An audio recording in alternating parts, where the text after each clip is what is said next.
طرح دو فیلم الف و ب رو تصور کنید. در فیلم الف کشتی به یک کوه یخ برخورد میکنه. کشتی غرق میشه. کاپیتان شریف اون با از خود گذشتگی و به شکل متأثر کننده‌ای همه مسافران رو از غرق شدن نجات میده. او آخرین نفریه که کشتی رو ترک میکنه و درست لحظات قبل از اون که کشتی برای همیشه در انبوهی از حباب و کف ناپدید بشه، خودشو به قایق نجات میرسونه. در فیلم ب کاپیتان سکان کشتی رو میچرخونه و اونو با حفظ فاصله معقول از کنار کوه یخ عبور میده. حاضرید برای تماشای کدوم فیلم پول بدید؟ البته که الف. اما در قالب یک مسافر واقعی روی کشتی کدوم ترجیح میدید؟ جواب اونم همینقدر مشخصه: ب.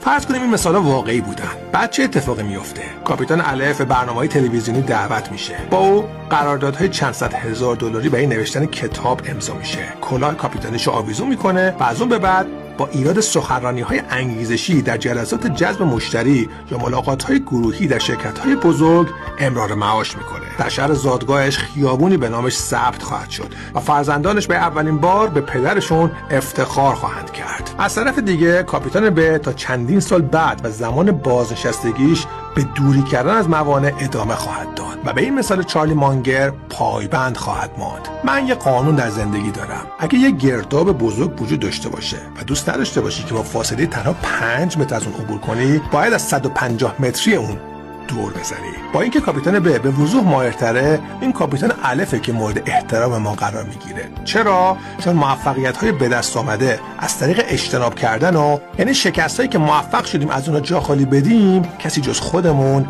نمیبینه. عقل چیه؟